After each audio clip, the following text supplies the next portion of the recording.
Welcome back to my YouTube channel. और आज के इस वीडियो में हम लोग पढ़ने वाले हैं अपना अगला टॉपिक, जो कि है the abolition of slavery. The abolition of slavery कहाँ? फ्रांस में। तो हम लोग स्टार्ट करते हैं अपने इस टॉपिक को। तो पहले जानते हैं कि एबोलिशन ऑफ स्लेवरी, स्लेव्स कहां से लाए जाते थे, क्यों लाए जाते थे। इस टॉपिक में बेसिकली हम लोग यही सब चीजें डिस्कस करेंगे। तो हम लोग पहले स्टार्ट करते हैं अपने पहले पॉइंट के साथ। पहले हम लोग ये जानते हैं कि अभी हम लोगों ने लास्ट टॉपिक में अपने पढ़ा था कि जैकोबिन गवर्नमेंट के बारे में, रेन ऑफ टेरर वगैरह ये सब हम लोगों ने पढ़ा। तो कहने का मतलब क्या है कि रेन ऑफ टेरर में सबसे इंपॉर्टेंट एक जो रिफॉर्म लाया गया था, या जैकोबिन गवर्नमेंट के द्वारा जो सबसे इंपॉर्टेंट रिफॉर्म लाया गया था, वो एबोलिशन ऑफ स्लेवरी थी फ्रेंच कॉलोनीज में। यानी जितने भी फ्रेंच कॉलोनीज थे उसमें स्लेव्स को लाना और बेचना ये सब बैन कर दिया गया था। किसके द्वारा? मैक्सिमिलियन रॉबespierre के द्वारा। तो लेकिन अब स्लेव्स का क्यों आते थे, कहां से आते थे, ये सारी चीजें हम लोग पढ़ते हैं। देखते हैं अपने अगला टॉपिक को, अगला पॉइंट को। तो अगला पॉइंट हमारा इसमें है क्या कि कैरेबियन कॉलोनीज में, कैरेबियन कॉलोनीज जो 3 कॉलोनीज थी, मार्टिन क्यू और ग्वाडेलूप एंड सैन डोमिंगो, ये 3 जो कॉलोनीज थी कैरेबियन कॉलोनीज, ये जो है ये इंपॉर्टेंट सप्लायर्स थी फ्रांस में। किस चीज की? टोबैको की, इंडिगो की, शुगर की एंड कॉफी की। ये सारी चीजें जो हैं वो कैरेबियन आइलैंड से, या कैरेबियन जो भी कॉलोनीज थे फ्रांस के, वहां से सप्लाई होकर के आती थी फ्रांस में। और वहां काम करने के लिए स्लेव्स की जरूरत थी। अब इसमें बात आती है कि स्लेव्स की क्यों जरूरत थी।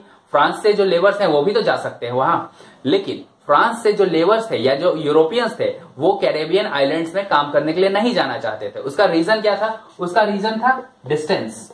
यानी एक तो दूरी थी फ्रांस से कैरेबियन आइलैंड्स के बीच में, और दूसरा था अनफैमिलियर एनवायरमेंट।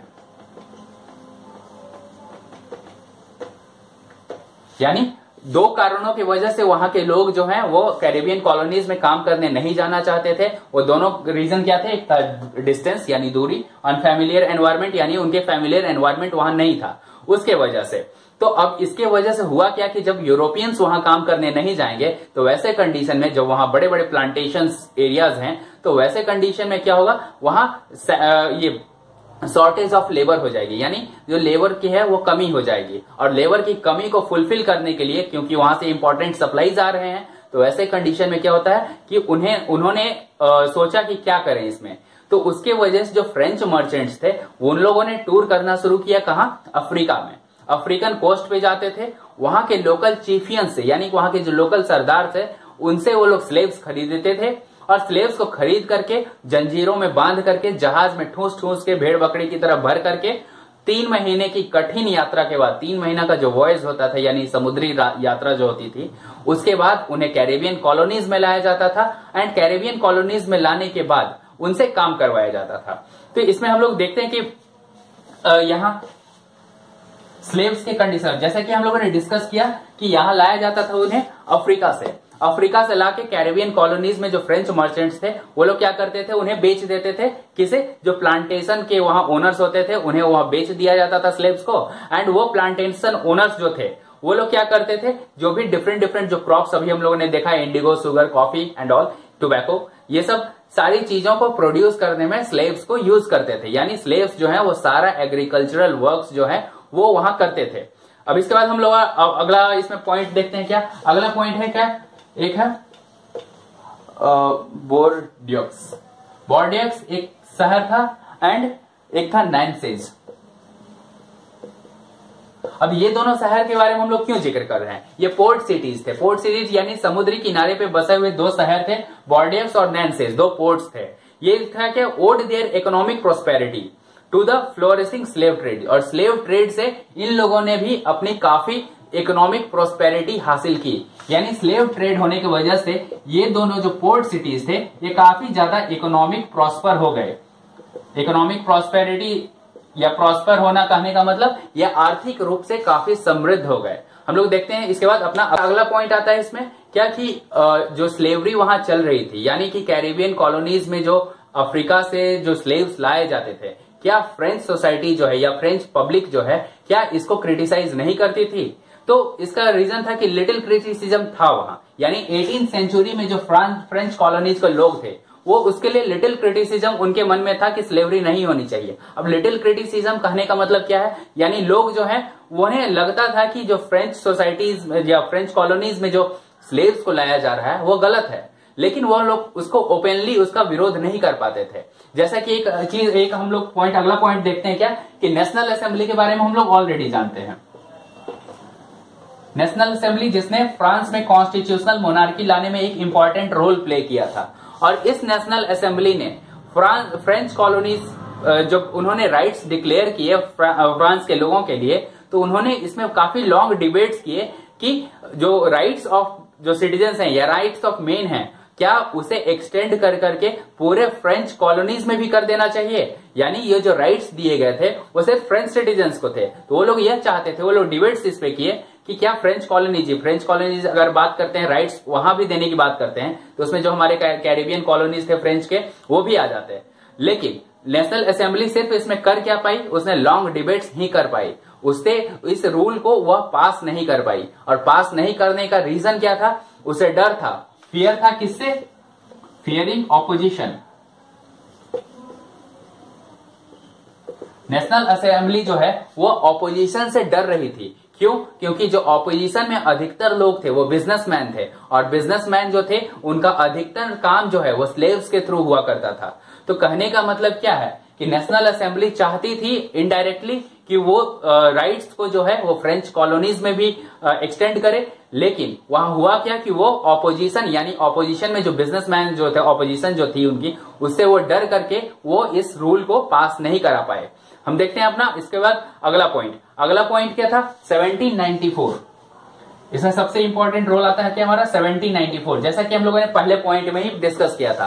1794 जिसमें हम लोग ये जानते हैं कि उसमें द रेन ऑफ टेरर का समय चल रहा था, टेन्योर था फ्रांस में, और रूलर उस समय कौन था, मैक्सिमिलियन रोबेस्पियरे। तो मैक्सिमिलियन रोबेस्पियरे जो जैकोबिन गवर्नमेंट का जो हेड था, उसने एक बहुत ही इंपॉर्टेंट रिफॉर्म लाया था फ्रांस में 1794 में, और इसमें स्लेवरी को एबॉलिश करने की बात कही गई थी। यानी 1794 में मैक्सिमिलियन रोबेस्पियरे ने, जो कि जैकोबिन गवर्नमेंट का था, हेड था, उसने क्या किया, स्लेवरी को फ्रांस से एबॉलिश कर दिया, यानी हटा दिया, खत्म कर दिया। लेकिन यह जो है, ये जो स्लेव्स के लिए ये खुशी ज्यादा दिन तक नहीं रही।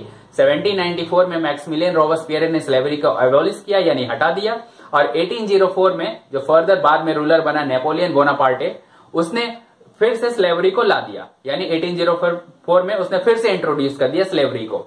अब इसमें बात करते हैं तो स्लेवरी फाइनली एबॉलिश कब हुआ, तो फाइनली जो है फ्रांस में स्लेवरी एबॉलिश हुआ 1848 में। यानी 3 डेट्स है हमारे पास। 1794 में मैक्सिमिलियन रोबेस्पियरे ने स्लेवरी को हटा दिया फ्रांस से। नेक्स्ट हमारा आता है क्या, 1804 में नेपोलियन ने उसे फिर से ला दिया, फिर री इंट्रोड्यूस कर दिया। एंड फाइनली जो है फ्रांस से स्लेवरी हटा, तब फाइनली खत्म कब हो गया, दैट वाज इन 1848, यानी 1848 में फाइनली स्लेवरी को हटा दिया गया। इसके बाद हम लोग देखते हैं अपना अगला टॉपिक जो है the revolution and everyday life. हमारा अगला टॉपिक है the revolution and everyday life, यानी फ्रांस में जिस समय रेवोल्यूशन चल रहा था उस समय फ्रांस के डे टू डे लाइफ कैसा था। तो हम लोग जैसा कि जानते हैं कि पहला पॉइंट जैसे हमारा फोर्ट ऑफ बास्टाइल 1789, यानी फोर्ट ऑफ बास्टाइल को स्टॉर्म्ड कर दिया गया था 1789 में, यानी फोर्ट ऑफ बास्टाइल को बर्बाद कर दिया गया था। नेक्स्ट पॉइंट हमारा आता है डिक्लेरेशन ऑफ राइट्स, जो जब नेशनल असेंबली जो है वो रूल में आई, यानी नेशनल असेंबली ने जब कॉन्स्टिट्यूशनल मोनार्की लाया फ्रांस में किंग के पावर को लिमिटेड करके, तो उसने डिफरेंट राइट्स जो हैं वो पब्लिक्स को दिए, पब्लिक उसमें मेन एंड वुमेन सबको दिए। तो उसमें जो इंपॉर्टेंट राइट्स था उसमें सबसे इंपॉर्टेंट एक राइट था, वो था freedom of speech and expression. इस राइट को नेचुरल राइट के कैटेगरी में रखा गया।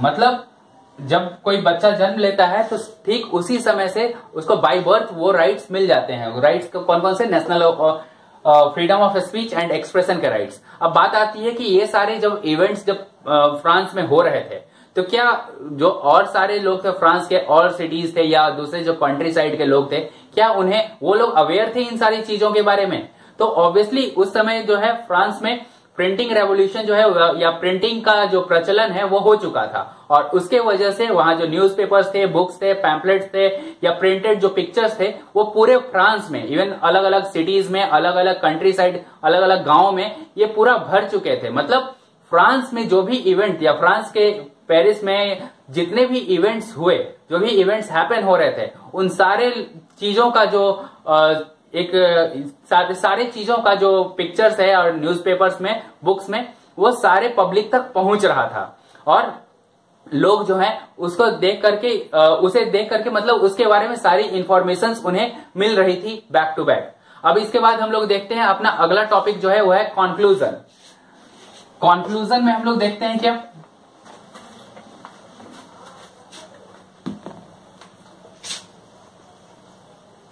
कॉन्क्लूजन यानी कहने का मतलब इस चैप्टर को पढ़ने के बाद हमें क्या क्या पता चलता है। लोग कॉन्क्लूजन में देखते हैं क्या कि इन सारे जो इवेंट्स जो हुए फ्रांस में, उसका जो है कॉन्क्लूजन क्या निकलता है। जैसा कि हम लोगों ने देखा कि पहले फ्रांस में मोनार्की था, मोनार्की जब लुई 16 रूलर था, एंड उसके बाद क्या हुआ, नेशनल असेंबली का फॉर्मेशन हुआ जिसने कॉन्स्टिट्यूशनल मोनार्की ला दिया फ्रांस में। उसके बाद क्या हुआ, 1793-94 में रेन ऑफ टेरर चला। रेन ऑफ टेरर के बाद डायरेक्टरी रूल्स आया फ्रांस में। कहने का मतलब क्या है, इन सारे इवेंट्स के बाद फिर क्या हुआ, फिर 1804 में फाइनली नेपोलियन बोनापार्टे जो है वो फ्रांस का रूलर बना एंड उसने मिलिट्री डिक्टेटरशिप की स्थापना की फ्रांस में। और उसके बाद हुआ कि उसका जो वो काफी एम्बिशियस रूलर था, उसने डिसाइड किया था कि फ्रांस के जो आसपास के जितने भी कंट्रीज हैं वो सबको जीतेगा एंड उसने जीता भी। वो अपने आर्मीज लेकर के वो कॉन्क्वेयर करता चला गया और जितने भी एरियाज को वो जीतते चला गया, वो सारे अपने फैमिली मेंबर्स को वहां का रूलर बनाता हुआ वो आगे चलता चला गया एंड फाइनली वो हारा जाकर के कब 1815 में in the battle of Waterloo वो हार गया। इसके बारे में, नेपोलियन के बारे में फर्दर हम लोग डिस्कस करेंगे अपने क्लास 10th के नेशनलिज्म इन यूरोप जो चैप्टर है हमारा, the rise of nationalism in Europe. उस चैप्टर में हम लोग ज्यादा डिटेल्स में नेपोलियन के बारे में डिस्कस करेंगे। और इसमें हम लोग एक चीज और देखते हैं क्या कि अगर हम लोग बात करें ideas of liberty and democratic rights की, तो ideas of liberty and democratic rights जो था वो सबसे इंपॉर्टेंट लीगेसी था फ्रेंच रेवोल्यूशन का। क्या, लिबर्टी, आइडियाज ऑफ लिबर्टी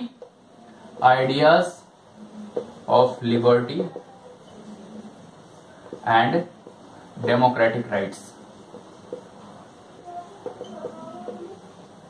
जैसे फ्रेंच रेवोल्यूशन में हम लोगों ने देखा कि बहुत सारे रूलर्स चेंज हो गए, बहुत तरह की वहां जो एडमिनिस्ट्रेशन है वो अलग अलग तरह से चेंज हुआ। इन सबसे इंपॉर्टेंट लीगेसी क्या था फ्रेंच रेवोल्यूशन का, वो था ideas of liberty and democratic rights. ये दो चीजें जो है वो बहुत इंपॉर्टेंट थी, ये सबसे बड़ा इंपॉर्टेंट लीगेसी था फ्रेंच रेवोल्यूशन का। और इसको एडमायर करने वाले दो इंडियंस भी थे।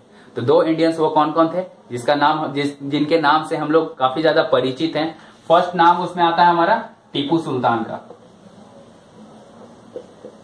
एंड जो सेकंड नाम हमारा आता है वो है राजा राम मोहन रॉय का।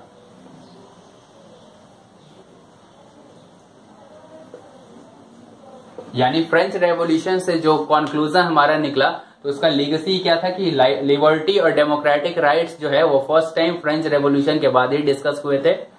तो उसमें कहने का मतलब क्या है कि टीपू सुल्तान और राजा राम मोहन रॉय भी इंडिया के दो ऐसे पर्सनालिटीज थे जो कि फ्रेंच रेवोल्यूशन के इस लीगेसी को एडमायर किए। यहाँ हमारा यह चैप्टर द फ्रेंच रेवोल्यूशन समाप्त होता है। इसके बाद thank you for watching and please subscribe our channel and press bell icon to gate